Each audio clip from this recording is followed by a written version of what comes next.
ஒரு மிக்சிங் பவுலில் 1 கப் ராகி மாவு எடுத்துக்கலாம். கிட்டத்தட்ட 150 கிராம் இருக்கும். அதை இந்த பவுலில் போட்டு அதே பவுலில் 2 கப் தண்ணியை அதில் சேர்த்து கட்டிகள் இல்லாமல் நம்ம கரைச்சி எடுத்துக்கலாம்.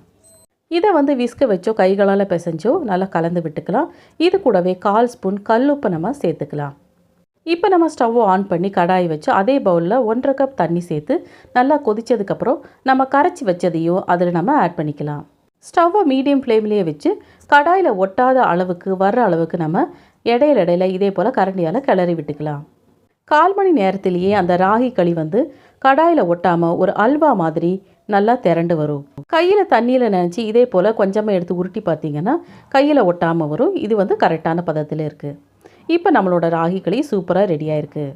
உடம்பை இரும்பாக்கி ஹீமோகுளோபினை அதிகமாக்குற இந்த ராகி களியை முருங்கைக்கீரை கூட்டு, சிக்கன் கிரேவி, துவையல்கள் இந்த மாதிரி எல்லா சைட் டிஷ்ஷோடையும் சேர்த்து சாப்பிடலாம். தேங்க்யூ.